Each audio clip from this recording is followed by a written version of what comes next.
दोबारा से कर दें सर। चलें दोबारा से हम कर सर, दोबारा से करें सर। ठीक हो गया। पहला इंपॉर्टेंट क्वेश्चन ये है हमारे पास कि एआई के अंदर एजेंट्स क्या होते हैं। एजेंट्स हमारे पास कोई कोड या हम तो आसान अल्फाज में कहें तो हमारे कोड हैं। बाकी सारे माइक ऑफ कर दें, मुझे शोर आ रही है। ठीक हो गया।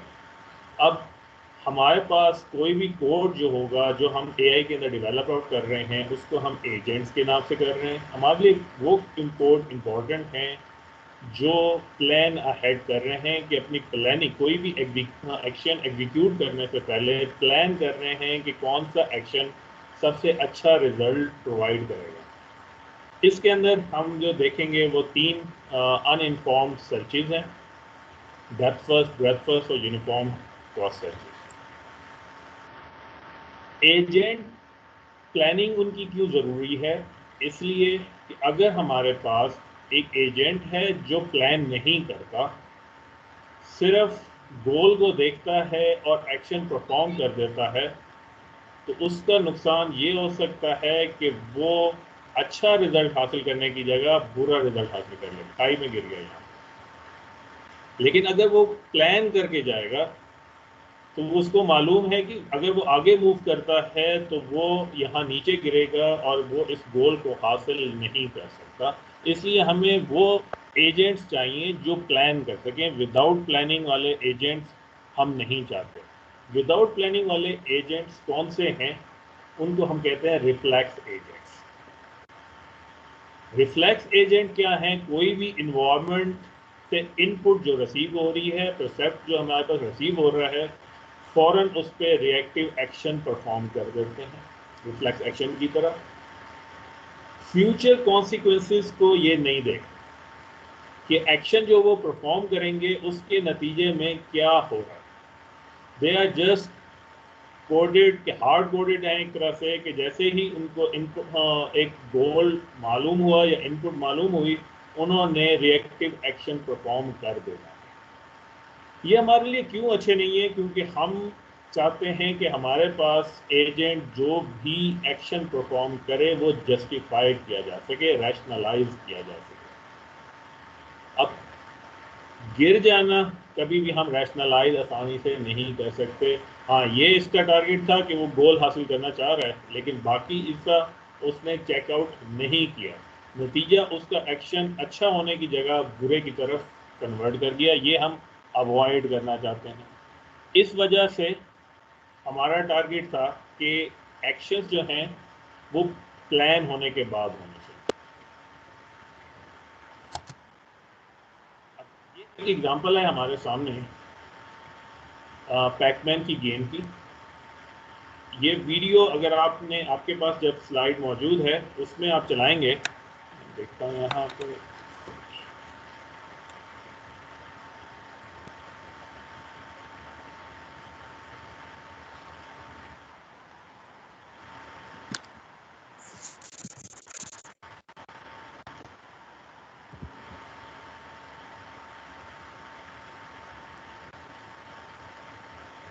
तो आप ये देख रहे हैं कि ये जो उसके करीब कुकी मौजूद है, सर फौरन आपकी उस वीडियो पे बंद हो गई है।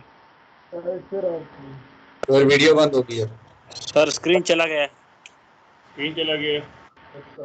एक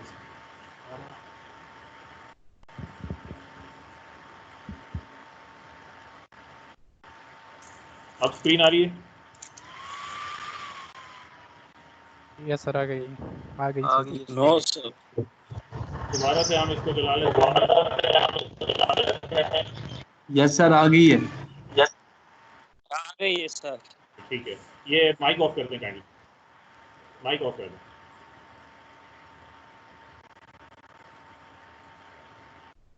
हमारे पास पैकमैन मौजूद है और गेम के अंदर कुकीज़ मौजूद हैं। रिफ्लेक्स एक्शन ये है कि जो भी करीब तरीन उसको कुकी मिलेगी उसमें इक्वल है। तो ये सिंपल फंक्शंस हैं, इस तरह की गेम्स के ऊपर बहुत अच्छे इफेक्ट कर जाते हैं। ये रिफ्लेक्स एक्शन की एक एग्जांपल है। ये दूसरी एग्जांपल हमारे सामने जो मौजूद है ये थोड़ी सी कॉम्प्लेक्स है। इसकी कॉम्प्लेक्सिटी में क्या इंक्रीज हुआ है कि कुछ बॉल्स ऐड कर दी गई हैं गेम। अब हर जगह वो मूव नहीं कर सकता पैकमैन कुकीज़ खाने के लिए, कुछ जगह पे उसकी वॉल्स की वजह से वो रुक जाएगा। और अगर यहाँ पे हम जस्ट रिफ्लेक्स एक्शन वाले कोड को मूव करते हैं तो इस पॉइंट पे आके वो स्टक हो गया। क्यों? उसको ये इनपुट मालूम है कि कुकी उसके करीब मौजूद है, लेकिन दरमियान में वॉल होने की वजह से उसे क्रॉस नहीं कर सक रहा। रीज़न उसने प्लान नहीं किया था, उसके पास एक एक्शन गिवन था कि करीब तरीन कुकी की तरफ जंप करना है, मूव करना, अगर जा सकें तो। नहीं जा सका, वो रुक गया। अब प्लानिंग वीडियो अभी नजर आ रही है ना? तो नहीं हुई? सर वीडियो नजर आ रही है। चले ठीक है।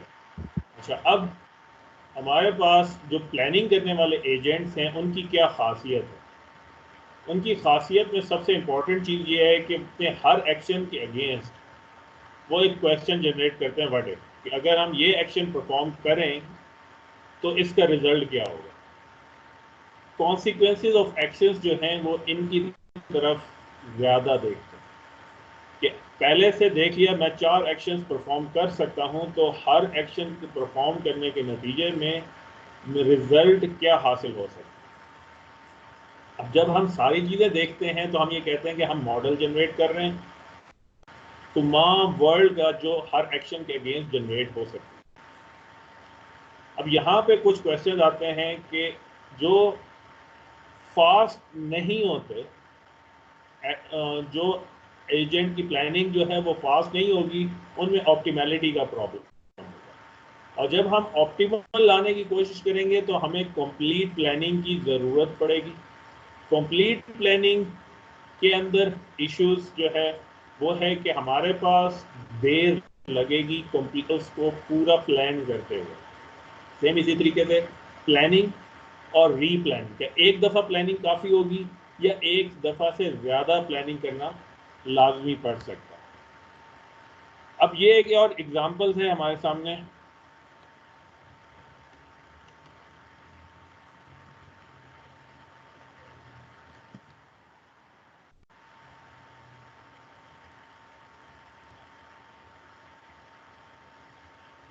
ये फास्ट है, लेकिन इसमें इशू क्या है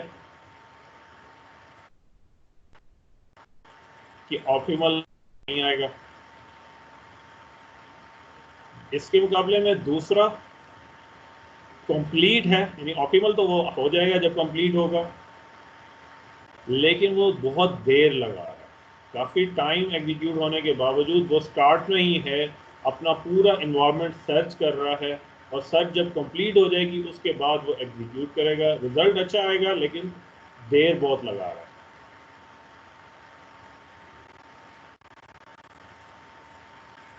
अब एग्जीक्यूट हुआ,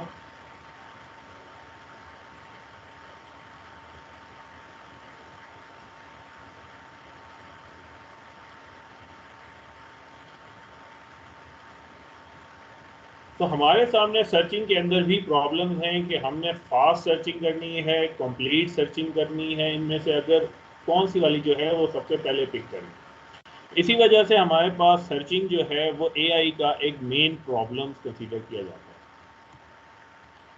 अब इस प्रॉब्लम के अंदर हमारे पास क्या क्या चीज़ें शामिल होती हैं जिनको हम ख्याल रखते हैं। नंबर 1 जो है वो है स्टेट स्पेस। स्टेट स्पेस क्या है? कलेक्शन है ऑल पॉसिबल स्टेट्स का, ऑल पॉसिबल पोजीशंस का, जो कि गेम के अंदर अक्कर कर सकती हैं या रियल वर्ल्ड प्रॉब्लम के अंदर अक्कर कर सकती हैं। जितना कंट्रोल इन्वायरमेंट होगा ये स्पेस जो है ये स्मॉल होगी, आसान होगी, और जितना रियल वर्ल्ड प्रॉब्लम होगा ये स्पेस, ये स्टेट स्पेस उतनी ज़्यादा लार्ज होती जाएगी और हमारा प्रॉब्लम उतना कॉम्प्लेक्स होता जाएगा। स्पेस के अलावा अगली चीज़ जो हमारे लिए है वो है सक्सेसर फंक्शन। सक्सेसर फंक्शन हमारे लिए क्या है? एजेंट जो है वो कौन से एक्शंस परफॉर्म कर सकता है एट अ गिवन स्टेट। अगर कोई ये स्टेट मौजूद है जिसमें पैकमैन इस कोने में मौजूद है, तो हमारे पास 2 एक्शन परफॉर्म हो सकते हैं। वो अपर साइड पे जाएगा या राइट साइड पे जाएगा। अगर किसी सेंटर में मौजूद होता तो हमारे पास यही 4 एक्शंस के अंदर आ जाता, up down left right. Game complex हो जाती है तो कुछ एक्शंस परफॉर्म नहीं हो सकते कि इस साइड पे बॉल्स मौजूद हैं तो हम मूव नहीं कर सकते। फिर हमारे पास कॉस्ट है। कॉस्ट मोस्टली इस तरीके से हो सकती है कि कितनी देर में हम लगा रहे हैं, टाइम हो सकता है, कितनी कुकीज़ हम ईट कर चुके हैं। डिपेंडिंग ऑन द प्रॉब्लम हम अपनी कॉस्ट फंक्शन जो है वो भी डिफाइन आउट करते हैं। फिर सच प्रॉब्लम के अंदर इंपॉर्टेंट चीज़ें हैं स्टार्ट और गोल स्टेट के। हमें मालूम होना चाहिए कि हमने स्टार्ट कहाँ से करना है और एंड किधर करना है। कि अगर हम एक स्टेट से स्टार्ट हुए, उसके सक्सेसर फंक्शंस हमने जनरेट किए, उससे आगे जनरेट हो सकते हैं। से ये ए बी सी और डी फंक्शन जनरेट हो रहे हैं। अब हमें मालूम है कि ए इज द स्टार्टिंग एस से स्टार्ट करके ए तक आंसर जाना है। तो अगर हमें मालूम है तब ही हम प्रॉब्लम को पूरे तरीके से डिफाइन कर सकते हैं कि स्टार्ट से एस से लेके हमने ए तक मूव आउट करना। सॉल्यूशन क्या है इन केस के अंदर? एक प्रॉब्लम तो हमारे पास था कि गोल एग्जिस्ट करता है या नहीं करता। अगर हमें मालूम है कि गोल एग्जिस्ट करता है तो सॉल्यूशन हमारे पास क्या है? Sequence of actions. Sequence of actions क्या रिप्रेजेंट कर रहा है? अगर मैं इस सिनेरियो में देखूं कि स्टार्टिंग से नॉर्थ की तरफ या अपर साइड की तरफ यहाँ पे मूव करें, फिर इधर से दोबारा अपर की साइड पे मूव करें, तो यहाँ पे ही मैं इसे सीक्वेंस मुझे आगे मालूम होता है कि यहाँ पे 2 एक्शन परफॉर्म होंगे, नॉर्थ अगेन नॉर्थ। तो मैं स्टार्ट से लेके ए तक पहुँच सकता हूँ। तो actually it's a sequence of action जो कि कन्वर्ट कर देते हैं स्टार्ट को गोल स्टेट के अंदर। क्लियर है?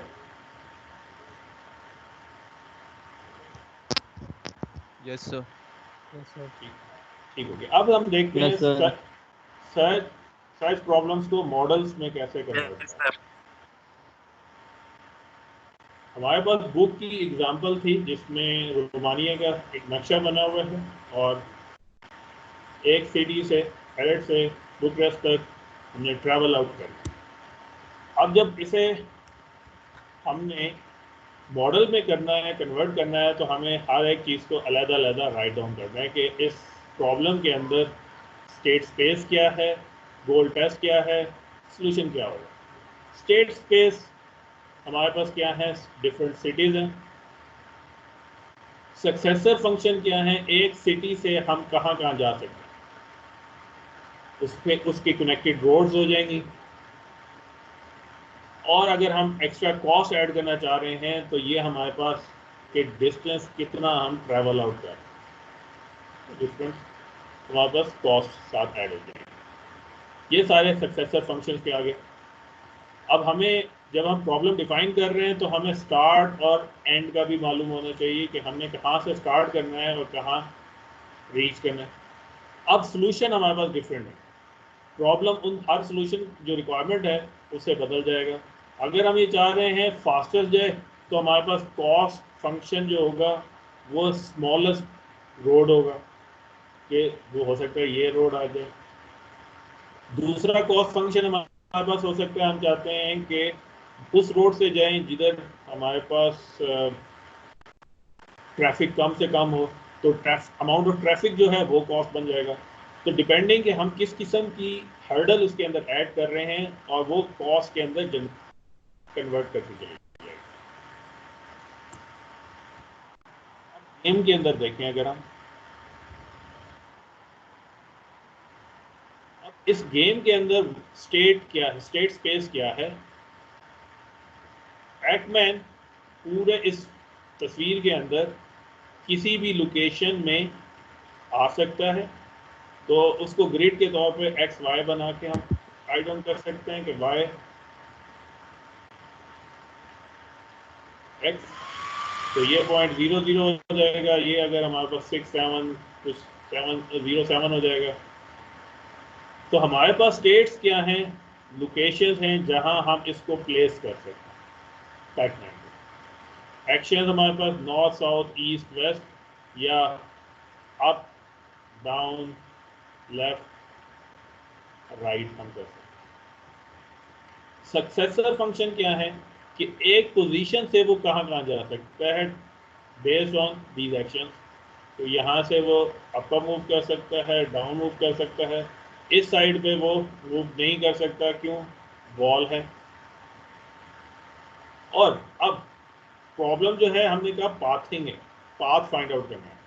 तो हमें स्टार्ट और एंड का मालूम होना चाहिए। से मैं ये कहता हूँ, हमें यहाँ इधर से स्टार्ट करके इधर तक पहुँचना है। तब हमारे पास गोल स्टेट क्या होगा कि इसकी लोकेशन होगी, इस पॉइंट की लोकेशन बन जाएगी। लेकिन अगर हम प्रॉब्लम्स को चेंज कर लें कि टारगेट ये है कि तमाम कुकीज़ जो हैं या डॉट्स जो हैं वो ये पैकमैन खा ले, तब इस केस में स्टेट्स बदल जाएंगी। लोकेशन तो उसी तरीके से मौजूद है, उस लोकेशन पे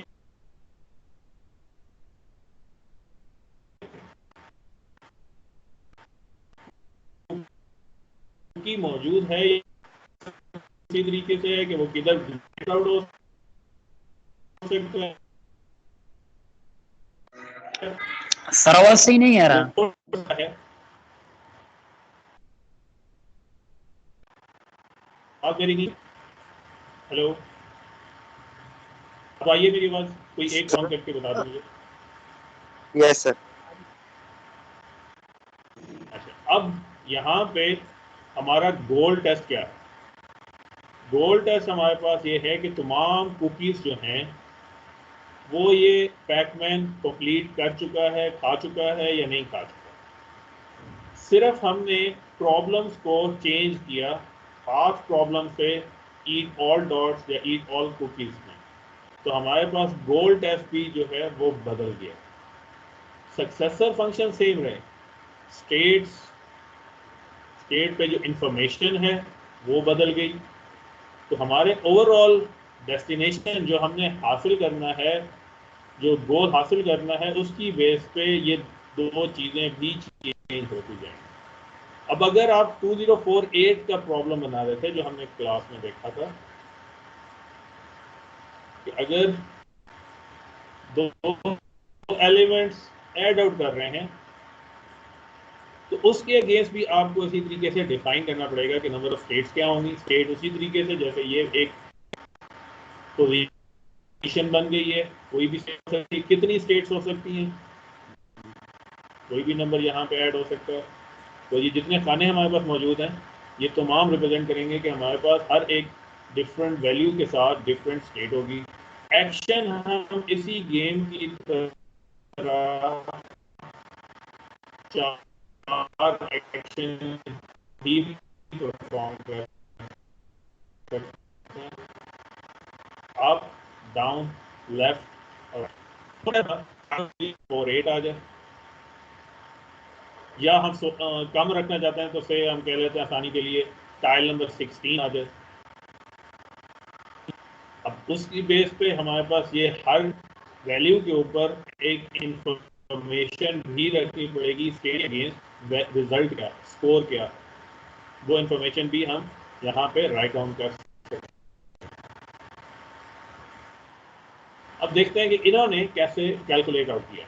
ये एक एग्जांपल उन्होंने दी हुई है तमाम वर्ल्ड स्टेट स्पेस को चेक करने के लिए। ये हमारे पास पैकमैन की एक विंडो है, पैकमैन है, दो घोस्ट हैं।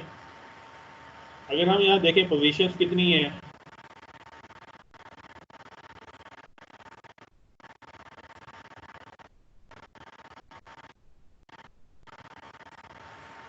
क्या पोजीशन है हमारे पास घोस्ट में, और कोई तो आपकी आवाज कट रही है। 120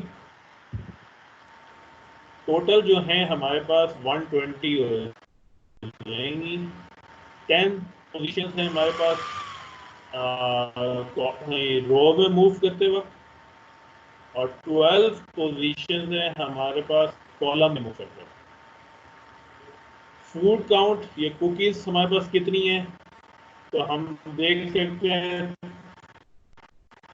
5 हमारे पास इस साइड पे हैं और 6 हमारे पास डाउनवर्ड पे।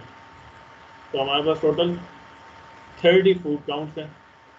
बहुत है इस लाइन के अंदर, इस कॉलम में मूव कर सकते हैं। तो ये कॉलम में हमारे पास 12 पोजीशंस उनकी हैं। एक एजेंट जो है वो 4 एक्शन उसी तरीके से नॉर्थ साउथ ईस्ट वेस्ट या up down left right move कर सकता है। तो अगर हम टोटल स्पेस चेक करने की कोशिश करें तो हमारे पास कितनी बन रही है? 120 इंटू 2 पावर 30।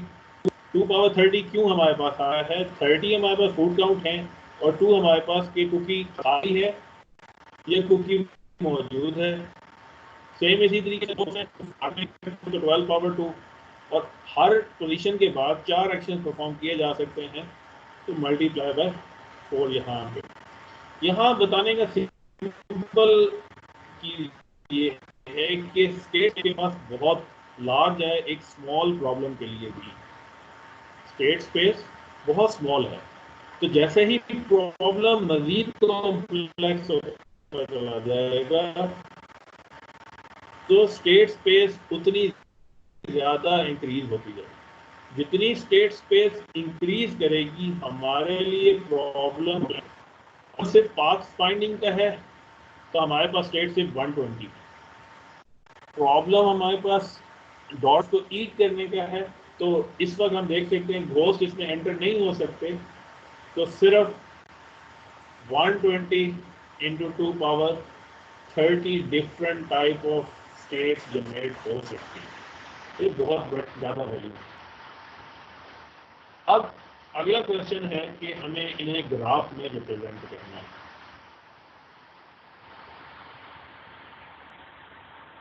ग्राफ के अंदर हम देखते हैं तो स्टार्टिंग पोजीशन से हमने जब स्टार्ट किया है उसके सक्सेसर फंक्शन स्टेट हमने जनरेट की, वो अपने फर्दर जनरेट आउट कर रहे हैं। तो हमारे पास जितनी हमने कहा कि हमारे पास स्टेट स्पेस होगी ग्राफ में, उतने स्टेट्स ऐड होती जा रही हैं। अब जितना ज़्यादा स्टेट स्पेस है ग्राफ का साइज उतना ज़्यादा इंक्रीज होता चला जा रहा है। फिर कुछ हिस्से में ग्राफ में हमें एक एडवांटेज है कि कुछ स्टेट्स रिपीट हो रही हैं। जो रिपीट हो रही हैं उनको हम एक ही दफ़ा लिख सकते हैं, हमें बार बार लिखने की ज़रूरत नहीं होगी, तो हम थोड़ी सी स्पेस बचा सकते हैं। बट स्टिल जब ये बहुत लार्जर साइज की हो जाएगी स्टेट स्पेस, तो हमारे लिए मेमोरी हमेशा इश्यू जनरेट होता है।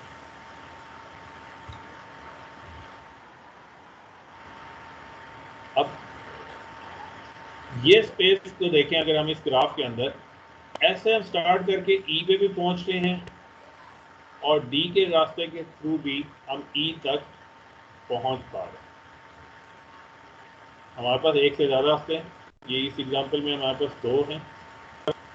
हमने ग्राफ बनाया तो इस रेपिटेशन को हमने एक ही जगह पे रिप्रेजेंट कर दिया। अगर हम इसकी जगह ट्री बना रहे होते तो हमारे पास क्या था, रेपिटेशन बार बार होना शुरू हो जाए।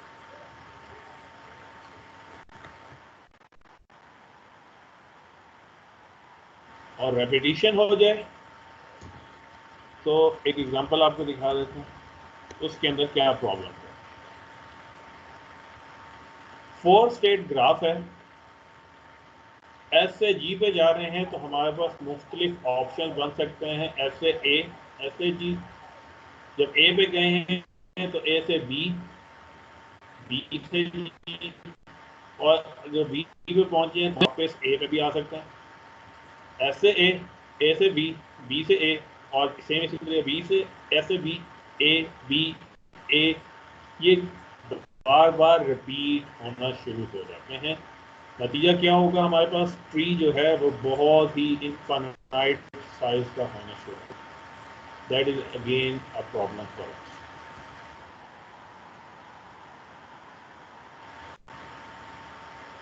अब यहाँ पे हम ट्री, लेकिन हमारे पास क्या है, सिंपल होते हैं। सिंपल क्यों है?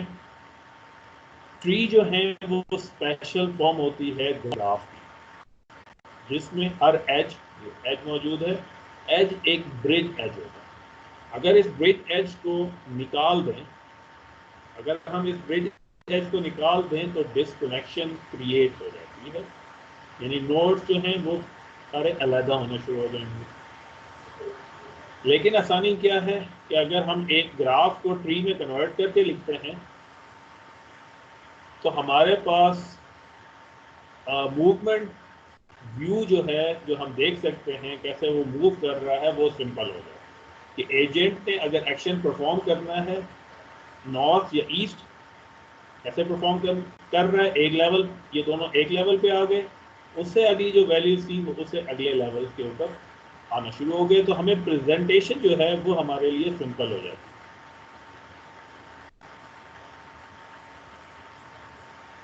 अब अगला क्वेश्चन हमारे पास ये है कि हमें जब भी मालूम है, हमने प्रॉब्लम में देख लिया था, हमें स्टार्ट नोड और लास्ट में गोल नोड दोनों चाहिए।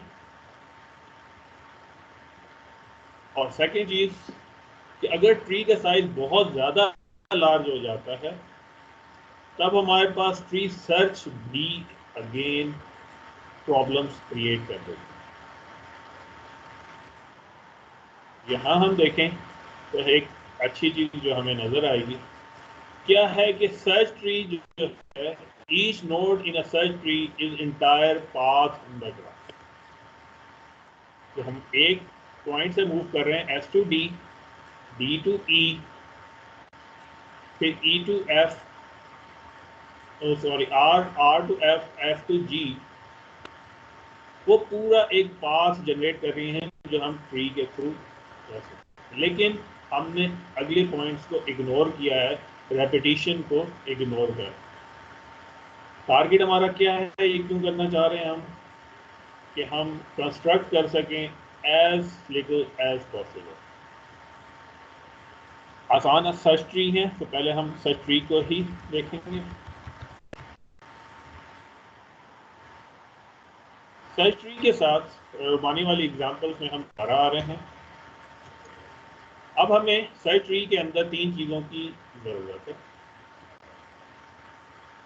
कि हमें एक्सपेंड करने हैं पोटेंशियल नोड्स, कि अगर एक सिटी में मौजूद हैं तो उससे अगले नोड्स कौन कौन से हो सकते हैं। सेकेंड, हमें एक फ्रिंज या जिसे मैं आसान अल्फाज में कहता हूँ बकेट चाहिए।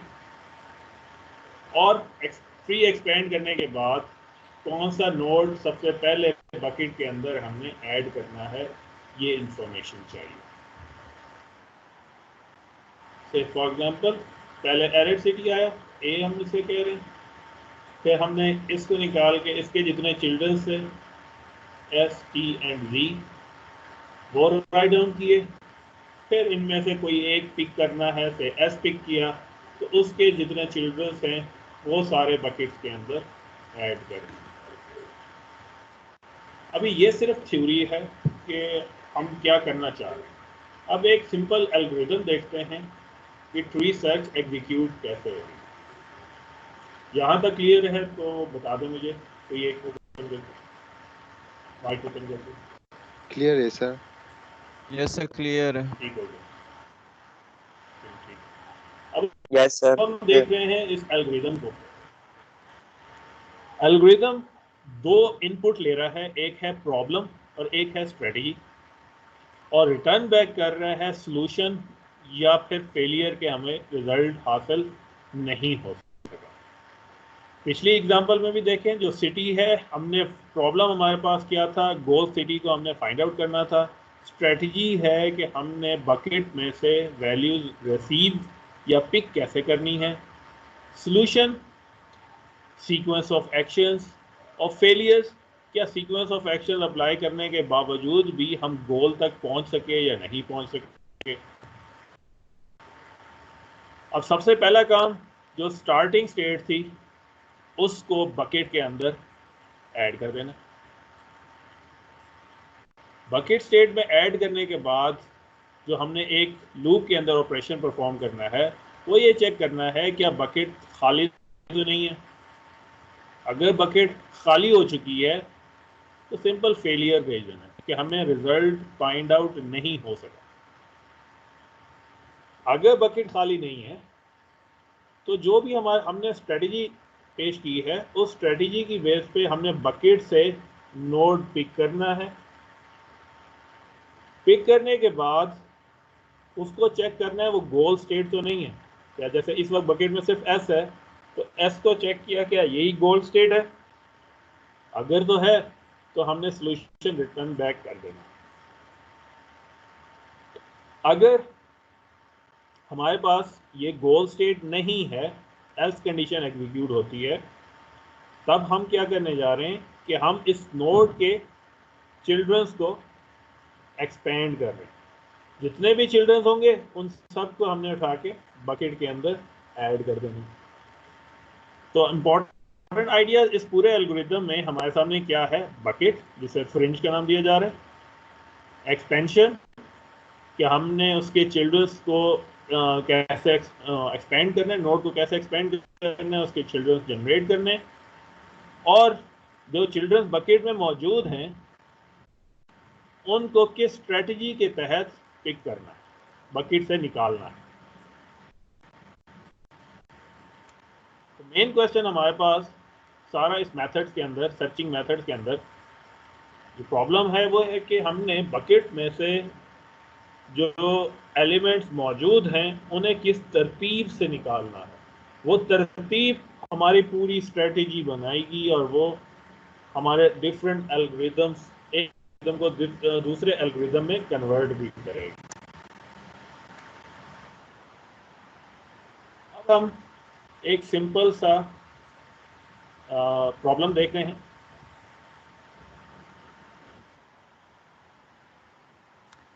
मेरी आवाज आ रही है? Yes sir. यस ये सर। सर। ठीक हो आ रहा है सर। ठीक है। अब इधर ग्राफ है और उसी ग्राफ से रिलेटेड यहाँ पे ठीक हो गया। अपर पोर्शन में हमारे पास ग्राफ है, उस ग्राफ से रिलेटेड ट्री जो है वो हमने डाउन साइड पे बनाया हुआ है। अभी हमने स्ट्रेटजी की बात नहीं की, लेकिन सिर्फ सर्च ट्री को हम एक्सप्लोर कर रहे हैं कि कैसे एक्सप्लोर हो रहा है। कि सबसे पहले बकेट में हमने एस वैल्यू लिखी, फिर इस वैल्यू को हमने पिक किया, ये बाहर निकाली, तो इससे हमारे पास वैल्यू किधर जा रही है, डी, पी और ई की तरफ, डी, ई एंड पी। तो हमने ये तीन वैल्यूज यहाँ पे राइट डाउन कर दी, एस से डी, एस से ई और एस से पी वैल्यू।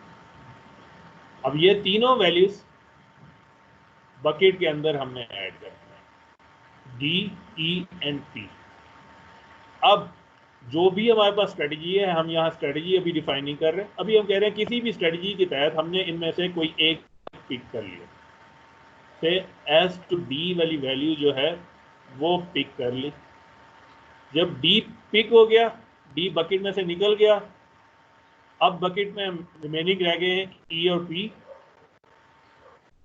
डी को चेक किया, गोल टेस्ट है, अगर तो गोल नहीं है फिर हमने इसके जितने चिल्ड्रन से बी, सी एंड ई वो भी बकेट के अंदर ऐड कर दी। तो वो हमारे पास यहाँ पे बी, सी एंड ई के तौर पे लगा। तो अब बकेट में आपके पास कौन से रह गए, ये ख़त्म हो गया।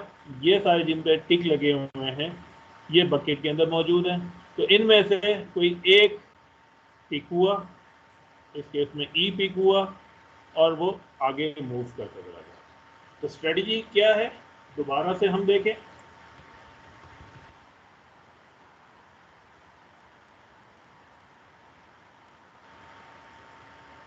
सबसे पहला काम, हमारे पास एक बकेट होनी चाहिए फ्रिंज, जिसके अंदर हम स्टार्टिंग पोजीशन जो है वो ऐड कर देंगे। फिर बकेट में से एक एक एलिमेंट बाहर निकालना है, उसे चेक करना है कि अगर तो बकेट खाली है तो फेल हो गया रिजल्ट, हमें कोई गोल मिल नहीं सका। अगर वैल्यू मौजूद थी तो क्या वो गोल स्टेट थी, अगर गोल स्टेट है तो सॉल्यूशन हमें मिल गया है। अगर गोल स्टेट नहीं है तो जिसको हमने बकेट से बाहर निकाला है उसको हमने मज़ीद एक्सपेंड करना है एक्सपेंड करने के बाद जितने भी उसके चाइल्ड्स होंगे उन सब को भी बकेट के अंदर ऐड कर दें। ये एक सिंपल जिसमें हमने रैंडम रखी है वैल्यूज, तो इस रैंडम के थ्रू यहाँ पे दिखा दें। अब डेप्थ फर्स्ट सर्च को देखते हैं। डेप्थ फर्स्ट सर्च इसी ट्री सर्च को किस तरीके से मॉडिफाई कर रहा है। डेप्थ फर्स्ट के अंदर स्ट्रेटजी हमारे पास क्या है कि डीपेस्ट नोड को सबसे पहले सर्च करें। डीपेस्ट नोड से क्या है कि पहले एक साइड पे कॉन्टिन्यूसली हमने मूव करते चले जाना। तो हमारे पास चेंज क्या आ रही है इम्प्लीमेंटेशन में, बकेट जो है हमारे पास वो स्टैक की फॉर्मेट, स्टैक की फॉर्मेट में है कि पहले जो आएगी वो सबसे नीचे बैठ जाएगी, उससे ऊपर जो आएगी वो उससे ऊपर जाएगी, और जो सबसे लास्ट में एंटर होगी वो सबसे पहले बाहर जाएगी। लास्ट इन फर्स्ट आउट के तौर पे हमने इसे यूज करना है इस बकेट को। अगर हम यहाँ पे देखें तो क्या होगा, एक साइड पे हमने बट सबसे पहले स्टैक के अंदर क्या रखे, सबसे पहले हम इस तरह करते हैं कि एस सबसे पहले बकेट में एंटर हुआ, हमने एस को बाहर निकाला, हमने रखा पी, उसके ऊपर रखा ई, उसके ऊपर रखा है डी। फिर हम डी को पिक कर रहे हैं क्योंकि वो सबसे लास्ट में आया, डी कट हो गया, तो अब उसके चिल्ड्रन जो हैं वो हमने ऊपर रखने हैं, ई सी बी, ई सी और बी। एक फिर क्वेश्चन करूं सर? अब सब, हाँ जी आप क्वेश्चन कर सकते हैं। सर ये आपने जो कहा कि डी ई पी, अब इसको हम इसी सीक्वेंस में रखेंगे या किस तरह भी रख सकते हैं? ई डाल के फिर डी डाल के फिर पी, या पी डाल के ई, मतलब रैंडमली भी डाल सकते हैं ना? अच्छा अच्छा, अब इसमें यह है कि हमारे जिस अंदाज में हम इनपुट करेंगे उसी अंदाज से हमारे पास इफेक्ट करेगा डेप्थ सर्च में कैसे एक्सप्लोर करें। फिर मैंने एस निकालने के बाद हमारे पास मैंने रखा था पी ई और डी, उसकी जगह हम रख देते डी ई पी। तो सबसे पहले कौन सा एक बाहर आना चाहिए था? सबसे पहला पी को बाहर आना चाहिए, ई बार। ठीक है। तो हमारे पास ये हमने किस तरीके से बकेट में रखने हैं ये भी इफेक्ट करते हैं किस तरीके से ये पूरा ट्री एग्जीक्यूट होगा। क्लियर है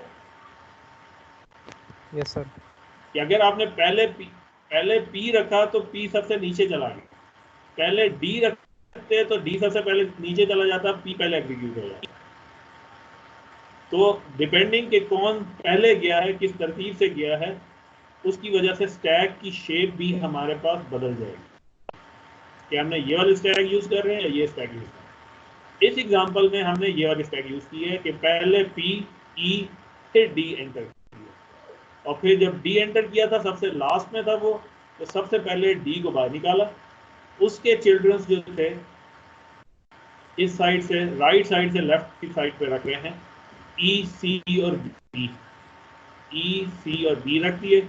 अब सबसे टॉप पे बी है, बी कट होगा, उसका चाइल्ड जो है वो टॉप पे आ जाएगा।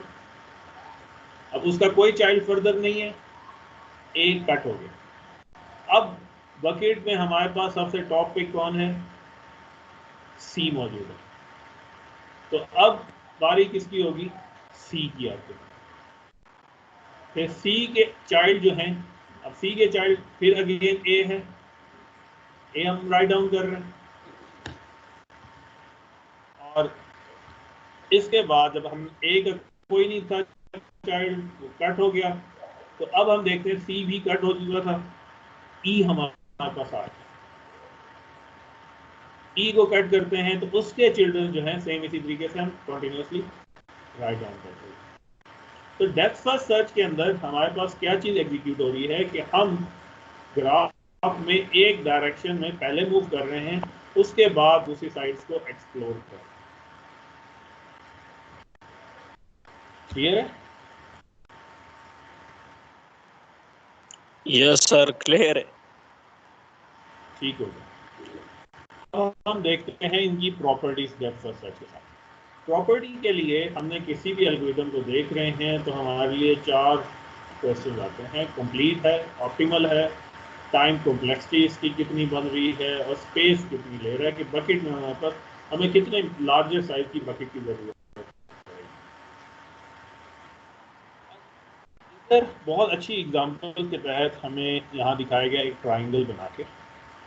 ट्राइंगल क्या रिप्रेजेंट कर रहा है? एक पूरा ट्री रिप्रेजेंट कर रहा है। बी जो है हमारे पास ब्रांचिंग फैक्टर है कि हम कितने एक्शंस परफॉर्म कर सकते हैं। अब हमने जब डेप्थ फर्स्ट कहा है तो आप हमेशा हम पहले एक साइड पे मूव कर रहे हैं, फिर मूव करते ऐसा हम इस तरह मूव कर रहे हैं।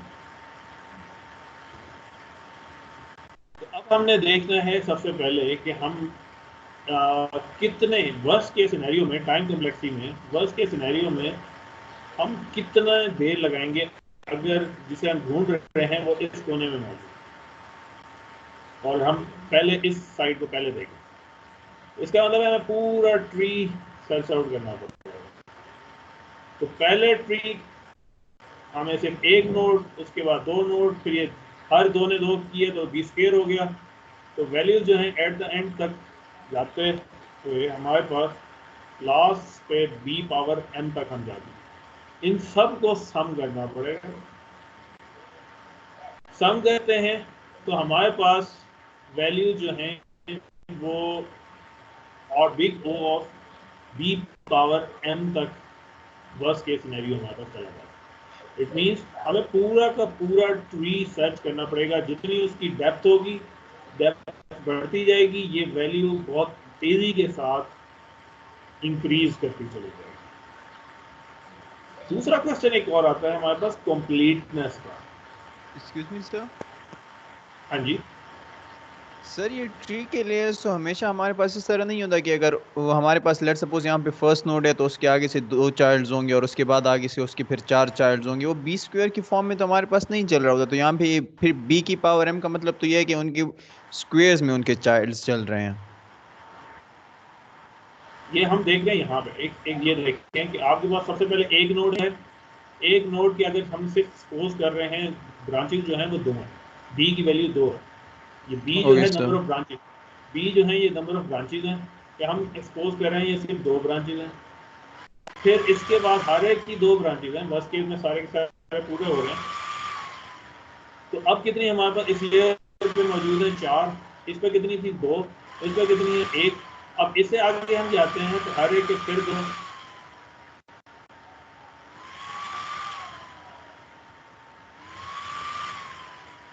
अब कितनी हो गए? 8 हो गई हैं। तो इसका 8। मतलब है कि हमारे पास ट्री चेंज होगी तो उसी के अकॉर्डिंगली हमारे उसकी टाइम कॉम्प्लेक्सिटी और जो उसकी स्पेस कॉम्प्लेक्सिटी है वो चेंज होगी। चेंज होती चली जाएगी।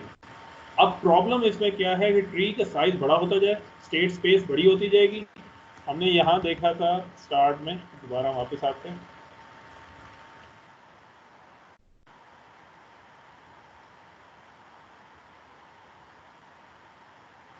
छोटा सा प्रॉब्लम है, छोटी सी गेम है, लेकिन तमाम हमारे पास देखें स्पेस कितनी इंक्रीज कर चुकी है। 120 into 2 power 30 into 12 power 2 into 4। ये ट्री जो है हमारे पास वो बहुत ही लार्जर साइज का होना शुरू हो गया। तो अगर हमारा वर्स्ट केस आ गया जिसमें हमने पूरा का पूरा ट्री पढ़ना है, तो ये पूरी की पूरी स्टेट स्पेस हमें देखनी पड़ेगी। और पूरी की पूरी स्टेट स्पेस देखने का मतलब है हमारे पास टाइम भी बहुत लगेगा। और ये सारी अगर हमें बकेट के अंदर रखनी पड़ी तो हमें बहुत लार्जर साइज की बकेट की भी जरूरत पड़ेगी। क्लियर हुआ? यस सर क्लियर हो गया। Thank you sir.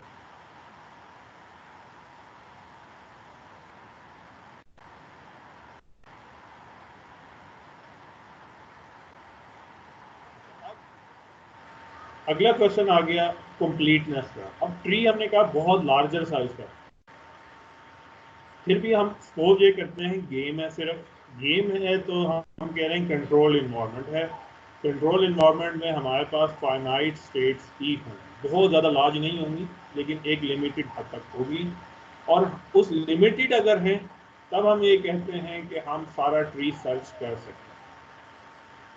लेकिन मोस्ट ऑफ द सिनेरियो ये ट्री जो है वो लार्ज से लार्ज पर होता चला जा रहा है, तो उस केस के अंदर हम ये कहेंगे कि हमें इनफाइनाइट के खतरा है, तो हम इसको इनकम्प्लीट रखेंगे।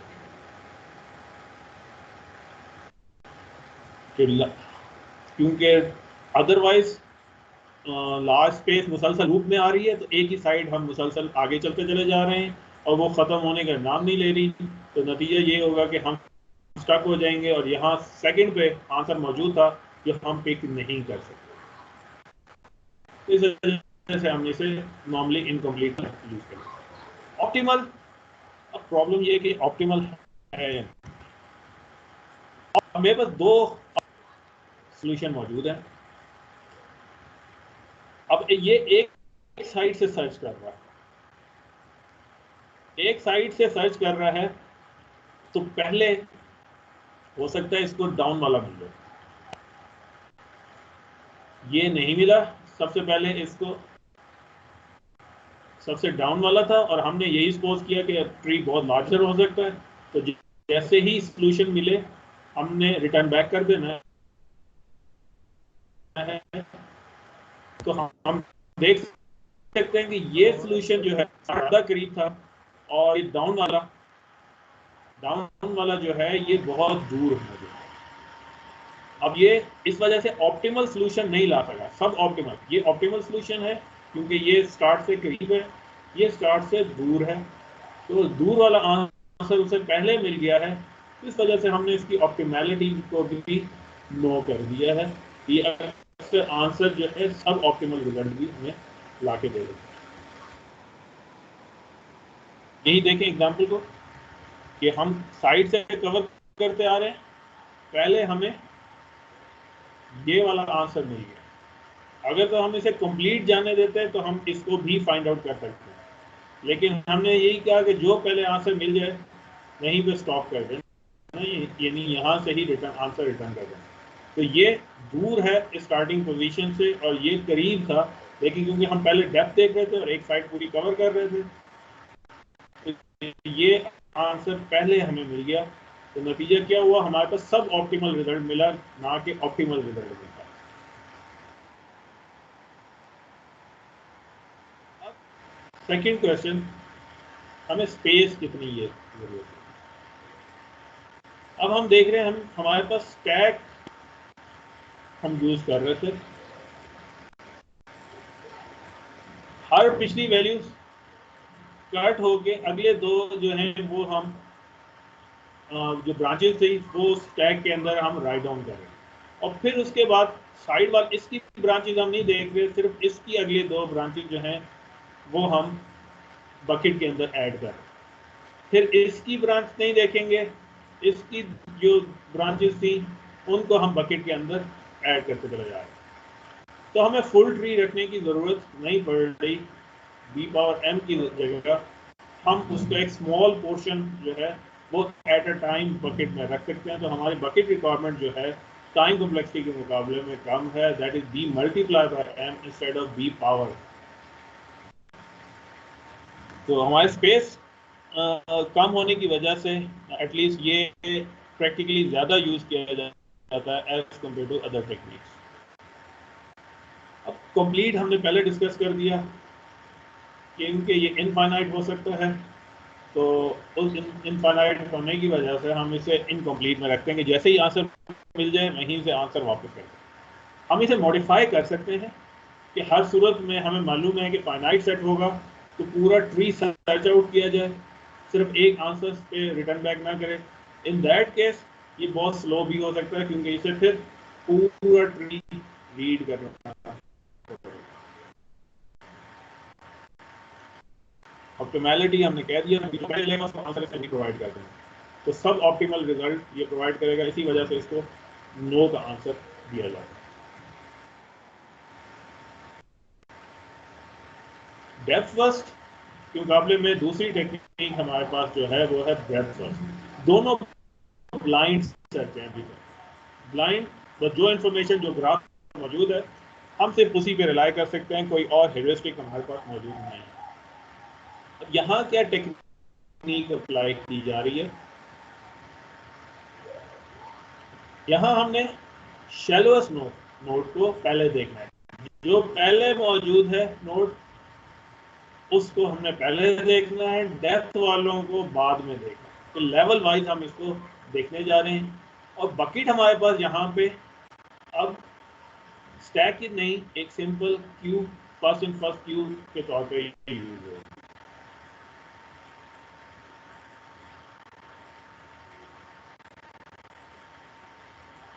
एक वैल्यू जो पहले आएगी वो पहले बाहर जाएगी, जो बाद में आएगी वो उसके बाद बाहर में जाएगी। इस एग्जांपल पे देखें, अगर हम सबसे पहले S एंटर हुआ, हमने S को बाहर निकाला तो उसके चिल्ड्रंस एंटर हुए, से D E P, अब हम इस साइड से S रीड कर रहे हैं, D E और P। अब D कैट हो गया तो उसके चिल्ड्रंस, D के चिल्ड्रंस जो हैं वो हमारे पास आ जाएंगे, B C E। अब सबसे इस मेथड के तहत सबसे वाहिद जो हमारे पास मौजूद है वो E है, तो इधर से हम B पे जा सकते थे डेप्थ फर्स्ट के मुताबिक, ब्रेथ फर्स्ट के मुताबिक। अब ये सबसे आगे E है, E बाहर आएगा, कैट होगा, उसके चिल्ड्रंस H और R वो यहाँ पे आ जाए। तो सेम इसी तरीके से हम मूव करते रहेंगे, जो पहले एंटर होगा वो पहले एग्जीक्यूट होगा। तो ये अगर हम ऐसे देखें तो ये लेवल वाइज एग्जीक्यूशन है, पहले एक लेवल, फिर उससे अगला लेवल, फिर उससे अगला level, and so on.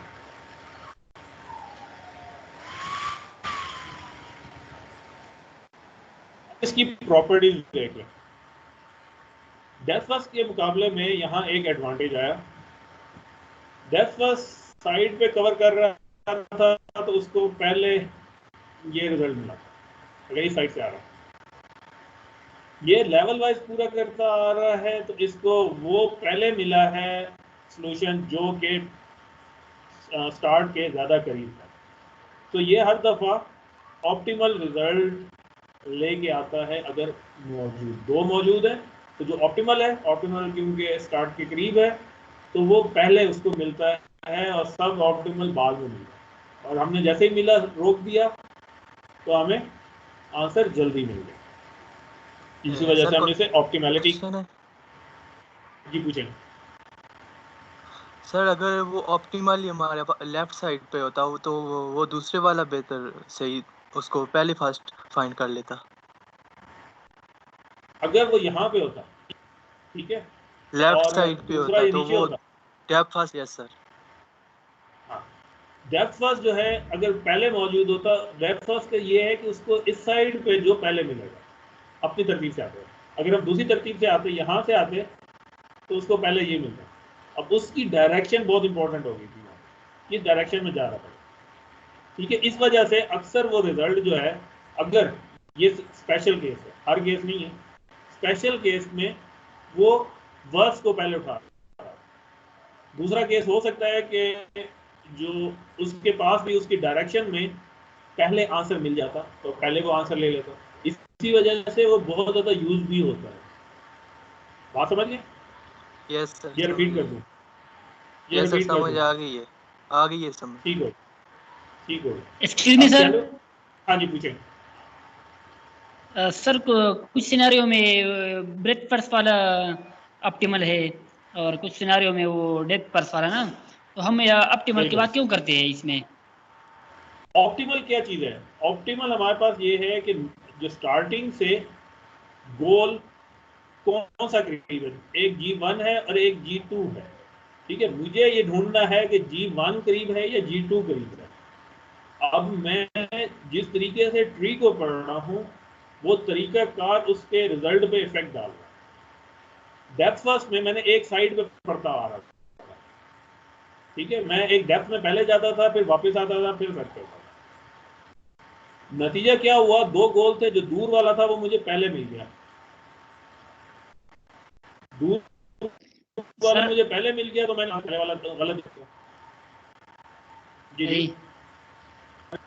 Sir कुछ सिनारियो में अरे, ही आपको एक explain कर। ऑप्टिमल है। हाँ, कुछ सिनेरियो में एक ऑप्टिमल होगा, कुछ में दो होगा, और हाँ यस कुछ सर। में दोनों ऑप्टिमल, कुछ में दोनों ऑप्टिमल रिजल्ट देंगे। सर तो अगर ये बात है तो ऑप्टिमल की बात हम क्यों करते हैं? देखिए, ऑप्टिमल की बात हम क्यों करते हैं, क्योंकि हमारे पास सिनेरियो एक तो नहीं है, हम जनरलाइज कर रहे हैं। हमारा मेथड जो है वो जनरलाइज है, कोई एक मेथड पे डिपेंड नहीं कर रहा। मेरे पास प्रॉब्लम सिर्फ ये है कि मेरा टारगेट है कि मैंने वो लोग ढूंढने हैं जो स्टार्टिंग से ज़्यादा करीब हो। मैं एक एग्जांपल इस तरह देता हूँ कि इस वक्त करंट गवर्नमेंट जो है वो कोरोना वायरस के पेशेंट्स को ढूंढ रही है, ठीक है। अब वो पेशेंट्स किसी भी जगह पे मौजूद हैं, मेरा टारगेट है कि मैं उन पेशेंट्स को जल्दी से जल्दी ढूंढ सकूँ, क्योंकि उनको जल्दी ढूंढूंगा तो वो आगे स्प्रेड नहीं करेंगे। अगर मैं एक मोहल्ले में शुरू करूँ, एक मोहल्ले से शुरू करूँ डेप्थ फर्स्ट के तहत, मैं एक मोहल्ले को जब तक पूरा कंप्लीट ना पढ़ लूँ, उस कॉलोनी को पूरा कंप्लीट ना टेस्ट कर लूँ, मैं दूसरी कॉलोनी में नहीं जाऊँगा। Yes sir. ठीक है। और दूसरा केस ब्रेकफास्ट में क्या है, ब्रेकफास्ट में क्या है, मैं हर कॉलोनी से एक एक पढ़ रहा हूँ, हर कॉलोनी से एक एक पढ़ रहा हूँ, फिर उसके अगले हर उस बंदे के रिश्तेदार जो होंगे या उसके हमसाए जो होंगे उनको मैं बकेट में डालता जा रहा हूँ कि इनके बाद मैंने अगला उनको टेस्ट करना। तो फिर काफ़ी सारे मोहल्ले जो हैं वो हमारे पास, ये कॉलोनीज जो हैं, हम एट द सेम टाइम उन्हें टेस्ट आउट कर रहे हैं। ठीक है। तो हमें नहीं मालूम गोल किधर है। अगर तो वो अपर साइड पे था तो ब्रेथ फर्स्ट जो है वो हमें जल्दी आंसर दे देगा, और डेप्थ फर्स्ट हमें उस वक्त अच्छा आंसर देगा जिस डायरेक्शन में हम डेप्थ में लेके जा रहे हैं सारे उसी जगह मौजूद है, तब डेप्थ फर्स्ट अच्छा रिजल्ट देगा। उस केस में फॉर एग्जाम्पल एक मोहल्ले में ही या एक कॉलोनी में ही सारे पेशेंट मौजूद हैं, दूसरी जगह में नहीं है, हम सिर्फ उसी कॉलोनी के अंदर चेक करते हैं, तो हर दूसरा जो है वो हमें मिल जाएगा, खाली टेस्ट नहीं जाएंगे हमारे। सही है सर। क्लियर होगी? ठीक हो। Yes sir. लेकिन सर हम तो ये नहीं कह सकते ना कि ये कि दूसरे से अच्छा है। हम ये नहीं कह रहे दूसरे से अच्छा है, क्योंकि टाइम कॉम्प्लेक्सिटी हम कंपेयर करते हैं टाइम कॉम्प्लेक्सिटी पे। टाइम कॉम्प्लेक्सिटी अगर आप देखें तो दोनों की b पावर m है, यस यानी दोनों वर्स्ट केस में बराबर हो जाते हैं। यस सर सही। ठीक है, वर्स्ट केस में दोनों बराबर हो जाते हैं। हम अगर डेप्थ फर्स्ट को थोड़ा सा एडवांटेज देते हैं, थोड़ा सा एडवांटेज देते हैं, तो हम ये कहते हैं उसके लिए स्पेस थोड़ी रिक्वायरमेंट है, लेकिन उसका नुकसान ये है, उसका नुकसान ये है क्योंकि हम एक साइड पे पहले देख रहे होते हैं, तो दूसरी साइड पे अगर बिल्कुल स्टार्ट में भी सोल्यूशन मौजूद था, सोल्यूशन यहाँ मौजूद था, लेकिन हम पूरी एक साइड देखने के बाद जब वापस आए तब हमें जाके एक्चुअल सोल्यूशन का पता लगा, हम काफी देर लगा दी। सही कि ये मेरे पास एस है, ए और बी में बस एक्चुअल सोल्यूशन था, लेकिन मैंने साइड पहले ए शुरू की, ए से सी पे चला गया, सी से मैंने डी पे चला, जब यहाँ से खत्म हुआ तब मैं वापस आ रहा हूँ, वापस आके फिर बी को चेक किया, फिर मुझे सोल्यूशन का पता लगा। तो दोनों अलग-अलग सिनेरियोज में अच्छे हो सकते हैं। लेकिन अगर वर्स्ट केस में आप देखते हैं तो दोनों केस में आपको पूरा ट्री देखना पड़ेगा, यानी पूरी स्पेस जो है वो एक्सप्लोर करनी पड़ेगी, और जो कि अच्छी चीज नहीं है, बहुत देर लगाएगी। b पावर m इस वजह से ये ऐसा क्यों हो रहा है, बुरा क्यों हो रहा है, क्योंकि ये ब्लाइंड सर्च है। हमने इनको कोई ह्यूरिस्टिक, कोई मेथडोलॉजी इसको नहीं प्रोवाइड की जिसपे ये अंदाजा लगा सके कि एक्चुअल रिजल्ट किधर पड़ा होगा। Yes sir. अगर हमें मालूम हो, हमें इशारा मिल जाए कि लेफ्ट साइड पे आंसर पहले आएगा, तो हम डेप्थ फर्स्ट को लेफ्ट साइड पे भेज सकते हैं। अगर हमें राइट साइड का पता लग जाए, हम राइट साइड पे भेज सकते हैं। लेकिन अनफॉर्चुनेटली हमें यहाँ नहीं मालूम कि हमने किस डायरेक्शन में जाना है। सही हो गया सर। ठीक है। अच्छा, अब ठीक है। ये हमने यहाँ हमने कहा कि ये पोर्शन जितना उसने कवर किया फाइंड आउट करते वक्त इसको यहाँ पे टाइम कॉम्प्लेक्सिटी इसने b पावर s लिखा। वर्स्ट केस में ये पूरा ट्री सर्च आउट किया इसने, तो ये b पावर m होता है। और इसी वजह से इसके साथ इसकी जो टाइम कॉम्प्लेक्सिटी है, स्पेस कॉम्प्लेक्सिटी है, वो भी b पावर s या b पावर m के बराबर हो जाएगी। ज़्यादा देर लगा या ज़्यादा बड़ी इसको बकेट की ज़रूरत होती है, क्योंकि एक टाइम में इसे ज़्यादा एलिमेंट्स इकट्ठे रखने हैं। डेप्थ फर्स्ट एक पोर्शन की साइड पे देख रहा था, दूसरे एलिमेंट्स को वो इग्नोर करता चला जा रहा था, तो एलिमेंट्स इतने ज़्यादा बकेट्स में रखने की ज़रूरत नहीं थी। इसे एट द सेम टाइम इसे जितने भी इस सबसे लोएस्ट लेयर पे पूरी की पूरी जितने एलिमेंट्स थे वो सारे इसे बकेट में एक वक्त में रखने हैं। तो वो सारे कितने हैं, b पावर m के बराबर। तो यहाँ इतनी ही इसे स्पेस रिक्वायरमेंट चाहिए होगी। कंप्लीट है या नहीं है, अब इस पे क्वेश्चन यही है कि एंड पे यहाँ पे आखिर में गोल स्टिक मौजूद था, तो इसे पूरा का पूरा ट्री पढ़ना है, और इसी वजह से हम कहते हैं अगर ये फाइनाइट है तो कंप्लीट हो जाएगा। और ऑप्टिमैलिटी, क्योंकि जो पहले ऊपर मौजूद है गोल के करीब है वो पहले डिस्कवर होता है, जो गोल से दूर है वो बाद में डिस्कवर होता है, इस वजह से हमने इसको ऑप्टिमल का नाम भी दिया हुआ है कि ये ऑप्टिमल भी है। साथ हमें एक शर्त यहाँ पे लगा दी है कि जितनी ब्रांचेस हम मूव कर रहे हैं, हर ब्रांच पे मूव करने की कॉस्ट जो है वो बराबर है। अभी तक हमने ब्रांच कॉस्ट का जिक्र नहीं किया था, लेकिन यहाँ हमने एक एक्स्ट्रा बात लिखी है, एक्स्ट्रा इन्फॉर्मेशन लिखी है कि सारे लेफ्ट मूव करने या राइट मूव करने के ऊपर कॉस्ट जो इफेक्ट आ रही है वो बराबर हमारे पास है। एक और हमने देखा था डेप्थ फर्स्ट के अंदर हमारे पास क्या इश्यूज आ रहा था, तो कि हम एक साइड पे बहुत ज़्यादा देर चलते चले जा रहे थे, सोल्यूशन ऊपर मौजूद था, वो हम देर से वहाँ पहुँचे थे। उस चीज़ को डेप्थ लिमिटेड और फिर डेप्थ लिमिटेड करने के बाद आइटरेटिव डीपनिंग के अंदर लेके, आइटरेटिव डीपनिंग में हम क्या कर रहे हैं कि पहले डेप्थ फर्स्ट को लिमिट किया है डेप्थ 1 तक, यानी पहले एक डेप्थ तक कंप्लीट करें, अगर आंसर मिल गया तो well and good, answer return कर दे। अगर नहीं मिला तो डेप्थ फर्स्ट के अंदर दोबारा उसकी लिमिट इंक्रीज करें, लिमिट 2 करें, उसे फिर दोबारा चेक करें, फिर अगर नहीं मिला लिमिट 3 करें, फिर नहीं मिला तो लिमिट 4 करें। अब क्वेश्चन इस पे ये जनरेट, हाँ जी पूछिए सर। लेकिन फिर ये दोबारा रीड नहीं करेगा सर, एक बार 2 तक गए फिर सब कुछ रीसेट होगा, फिर ऊपर नोट सी फिर आएगा। ये हमने इसी वजह से इस पे क्वेश्चन हमेशा जनरेट होता है कि हम बार बार काम तो नहीं कर रहे, हम रिडंडेंट काम तो नहीं कर रहे, फालतू का काम तो नहीं कर रहे। इधर जवाब ये हमारे पास आता है कि एक दफ़ा इसने शुरू की, इन एलिमेंट्स को देख लिया, जब डेप्थ फर्स्ट कर रहा था तो फिर अब चौथे पे इस साइड तक आएगा, इनको चेक नहीं कर रहा, ठीक है। अगली लेयर को वो चेक कर लिया, नेक्स्ट दफ़ा जब ऑपरेट करेगा तो वो इन पोर्शन को फिर दोबारा चेक नहीं करेगा। लेवल वाइज हम उसको डेप्थ फर्स्ट को हमने ब्रेथ फर्स्ट सर्च की तरफ कन्वर्ट किया कि हमने डेप्थ में भी जाना है, लेकिन साथ साथ लेवल्स को भी चेक कर लें कि शुरू के लेवल जो हैं वो हमारे पास आंसर लेके ना करें, क्योंकि अगर शुरू के लेवल्स में मौजूद है और हमने डेप्थ फर्स्ट शुरू किया था तो हमारे पास वो एक साइड कवर होने के बाद हम स्टार्ट वाले एलिमेंट पे वापस आते हैं। तो इस वजह से हम ये कहते हैं कि हम साथ साथ लेयर्स भी चेक कर रहे हैं। अगली दफ़ा जब हमने चेक किया तो हम इसको इग्नोर करके ज़्यादा डेप्थ तक मूव कर रहे हैं, फिर अगली दफ़ा हम फिर डेप्थ को मूव कर रहे हैं। तो हम एक तरह से डेप्थ फर्स्ट और ब्रेथ फर्स्ट दोनों को कंबाइन करके चला रहे हैं। डेप्थ फर्स्ट और ब्रेथ फर्स्ट को दोनों को कंबाइन करके चलाने का नतीजा ये है कि अगर सोल्यूशन स्टार्ट में मौजूद होगा तो भी हमें आंसर जल्दी मिलेगा, और अगर सोल्यूशन हमारे पास एक साइड पे बहुत लेट मौजूद है तो भी हमें रिजल्ट अच्छा मिल सकता है।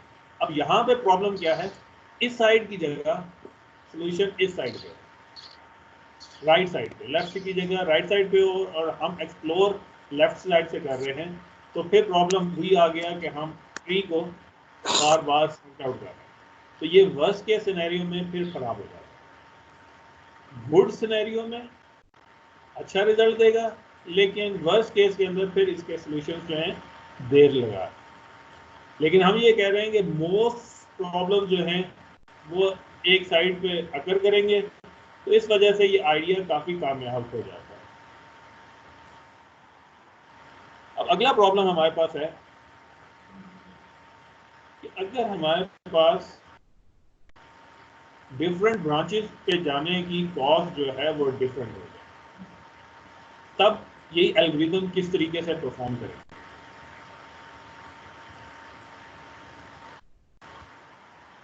अब उस ब्रेथ फर्स्ट सर्च को अब हम एक नया नाम दे रहे हैं, ब्रेथ फर्स्ट और ब्रेथ फर्स्ट की जगह यूनिफॉर्म कॉस्ट सर्च।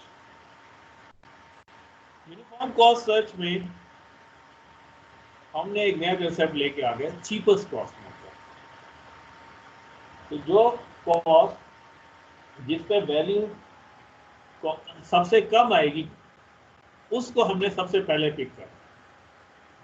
जब वो करेंगे तो हमारे पास सामने क्या क्वेश्चन है कि ये हम करेंगे कैसे। तो इसको करने के लिए हमें बकेट को प्रायोरिटी क्यू बनाना कि जो इंपॉर्टेंट है वो पहले सर्व हो और जो ऑर्डिनरी है वो देर से सर्व हो। इसी एग्जांपल को देखिए हमारे सामने। अब सबसे पहले हमारे पास एस एंटर हुआ, एस के चिल्ड्रंस हमारे पास एंटर हो गए। अब एस के चिल्ड्रंस हमारे पास क्या हैं, पी, ई और डी। पी पे कॉस्ट जो है वो 1 है, ई पे 9 जा रही है और डी पे हमारे पास 3 है। अब इन तीनों में से जो सबसे स्मॉलेस्ट है हमने सबसे पहले वो पिक करनी। सबसे स्मॉलेस्ट जो है वो पी थी, हमने पी को पिक कर लिया। अब पी के चिल्ड्रन जो है वो हमने ऐड कर दिया क्यू के अंदर। अब इसके नाम भी क्यू है। अब इन पे वैल्यू क्या है, क्यू की वैल्यू 16, ये 9 और यहाँ पे डी की वैल्यू है 3। अब 3, 9 और 16 में जो सबसे स्मॉलेस्ट है उसको सबसे पहले पिक कर लेना। डी की वैल्यू सबसे स्मॉलेस्ट है, डी को हमने पिक किया। इसके चिल्ड्रंस जो थे बी, सी और ई एक दफा फिर राइट हो गए। अब हमारे पास इसके चिल्ड्रंस क्या है, 4, 11, 5, 9 और 16। अब ये सारे हमारे पास बकेट में मौजूद है। 4, 11, 5, 9 और 16। अब इनमें सबसे स्मॉलेस्ट हमारे पास 4 वाला है, तो हमने इस 4 को इसको यहाँ से कट किया। इसका चाइल्ड ए जो है वो हमने क्यू में ऐड किया, उसकी वैल्यू जो है हमारे पास ऐड हो गई। अब स्मॉलेस्ट क्यू में हम देखें 6 है, 11, 5, 9 एंड 16। तो सबसे स्मॉलेस्ट जो है ये वाला ई मौजूद है। तो इसके बाद अब ये वाला ई एग्जीक्यूट है। ये यहाँ से कट हो गया। इसके चिल्ड्रन जो थे एच और आर अपनी वैल्यूज के साथ आगे क्यू के अंदर 13 और 7। अब आप देख सकते हैं 6, 11, 9, 16, 13 और 7 मौजूद है। तो इनमें से सबसे स्मॉलेस्ट जो हमारे पास मौजूद है वो कौन सा है, ए वैल्यू मौजूद है हमारे पास 6 के साथ, ये यहाँ से ये कट हो। फिर 11, 9, 13, 7 और 16। इनमें सबसे स्मॉलेस्ट कौन सा है, हमारे पास 7 है ये, तो ये पिक होगा। इसका चिल्ड्रन जो है एफ को राइट आएंगे। तो इस तरीके से हम सारी इंफॉर्मेशन मूव करते रहेंगे। क्यू में याद रखने की चीज़ प्रायोरिटी है, और यहाँ हमारे पास प्रायोरिटी लीस्ट कॉस्ट है, चीपेस्ट कॉस्ट। तो जिसकी कॉस्ट सबसे कम है उसको सबसे पहले क्यू में से निकालना। जो हमने ब्रेथ फर्स्ट सर्च के अंदर क्यू यूज की थी वो फर्स्ट इन फर्स्ट आउट वाली क्यू थी। यहाँ पे प्रायोरिटी है, तो जिसकी वैल्यू सबसे कम है उसको सबसे पहले बाहर क्यू से निकाल। Excuse me sir. जी सर ये कॉस्ट हम किन बेसिस पर असाइन करते हैं हर एक नोट को? अब प्रॉब्लम टू प्रॉब्लम ये कॉस्ट चेंज होती चली जाएगी। अगर हम रोड नेटवर्क का देख रहे हैं तो रोड का डिस्टेंस हो सकता है, उस पर नंबर ऑफ ट्रैफिक हो सकता है, कोई भी रियल वर्ल्ड से हम वैल्यूज लेके आ रहे हैं कि हमें इस पॉइंट पे एक्शन परफॉर्म करने पे पेनल्टी क्या पड़ेगी। पेनल्टी को हम आराम से कह सकते। सर अगर हम जी। रोड डिस्टेंस देख रहे हैं या हम रोड वगैरह देख रहे हैं तो इसका मतलब है कि ये तो फिर हम इन्फॉर्म्ड सर्चेज की तरफ जा रहे हैं, क्योंकि फिर हमें गोल का पता है और गोल की डायरेक्शन में हमारे पास जो ऑब्स्टिकल्स आ रहे हैं हम उन्हें देख रहे हैं। हमें ये नहीं मालूम कि जो इस रोड पे हम जाएंगे तो ये वाली रोड एग्जैक्टली जैसे ये 9 है ये करीब पड़ेगी या ये 3 करीब पड़ेगी। ये सिर्फ ये कह रहे हैं कि स्टार्ट से जब हमने मूव करना शुरू किया तो डी तक कितना फासला था, ये बता रहा है ई तक कितना फासला। और लीस्ट कॉस्ट में ये हमें लीस्ट कॉस्ट में हमें ये बताया जा रहा है डी जो है एस के करीब है, ई जो है वो डी के मुकाबले में दूर है, लेकिन हमें जी का नहीं पता। इसका हमें नहीं पता कि ये क्या होगा, ये डी के करीब होगा या ई के करीब होगा, हमें नहीं मालूम। जब इन्फॉर्म्ड सर्चिंग होगी, जब हम इन्फॉर्म सर्चिंग होगी तो हमें मालूम होगा डी से जी तक कितना फासला है, ई से जी तक का कितना फासला है। ये जो फासला हम देख रहे हैं ये स्टार्टिंग पॉइंट से, इसको हम लिखते हैं नॉर्मली, इसको हम लिखते हैं नॉर्मली जी ऑफ एन। अगर मैथमेटिकली हम लिखते हैं कि हर एल्गोरिथम जो है वो एक फंक्शन है, तो ये फंक्शन जी ऑफ एन जो है डिस्टेंस है फ्रॉम द स्टार्टिंग। और जब हेरिस्टिक लिखेंगे एच ऑफ एन लिखेंगे तो वो होगा एन पोजीशन से, एनथ पोजीशन से डी से गोल तक का डिस्टेंस, एस्टिमेटेड डिस्टेंस। ठीक हो गया? Yes sir. सर जी आज के लिए काफी है। बस मैं भी खत्म करने लगा हूँ सर अभी कबड्डी के लिए आज मैच है, क्योंकि हमने चल अच्छी बात है खेले हैं अच्छी तरीके से। और मेन चीज यहाँ पे सिर्फ एक आखिरी स्लाइड है मैं आपको दे रहा हूँ, उसके बाद हम इंशाल्लाह मुझे आपने लैब का बताना है कि लैब का आप लोगों ने क्या करना है। यहाँ पे ब्रेथ फर्स्ट सर्च के अंदर हम क्योंकि लेयर वाइज चल रहे थे, हमने लेवल का यहाँ कुछ लेवल्स डेप्थ में पहले जा रहे हैं, कुछ बाद में जा रहे हैं, इस वजह से इनका नाम जो है वो कंटोर्स रखा गया। और कंटोर्स की वजह से ये हमारे पास कॉस्ट जो है ये हमारे पास डिफर कर गई। अगर कॉस्ट जो है एक्चुअल कॉस्ट सी स्टेरिक है और एक आर्क यानी एक पाथ पे जाने की एज पे जाने की कॉस्ट जो है एक एप्सिलॉन के बराबर है, तो C steric divided by epsilon value हमारे पास रफली पाथ लेंथ आती है, इफेक्टिव डेप्थ आती है, और टोटल टाइम कॉम्प्लेक्सिटी जो हमारे पास आ रहा है वो बी पावर दिस वैल्यू है, जितनी हमारे पास इफेक्टिव डेप्थ निकल के आएगी। वहाँ हमारे पास क्या था बी पावर एम। अब हमने कहा है कि ये एम जो है हमारे केस में एक स्ट्रेट नहीं आ रही, ये हमारे पास सी स्टेरिक बाय एप्सिलॉन वैल्यू लगा, और सेम वैल्यू इतनी ही, क्योंकि हो सकता है वर्स्ट केस सिनेरियो हम बिल्कुल लास्ट में जा रहे हैं, तो लास्ट में जाते वक्त हमें फिर पूरी जितने मैक्सिमम नोड हो सकते हैं एक डेप्थ पे वो सारे के सारे चाहिए होंगे। तो डेप्थ हमने कहा सी स्टेरिक बाय ई के बराबर एप्सिलॉन के बराबर है, तो ये भी उतना ही जनरेट हो जाएगा। कंप्लीट फाइनाइट है यस, ऑप्टिमल ये भी हमारे पास यस हो गया, क्योंकि ये हमारे पास उस डायरेक्शन में पहले जा रहे हैं।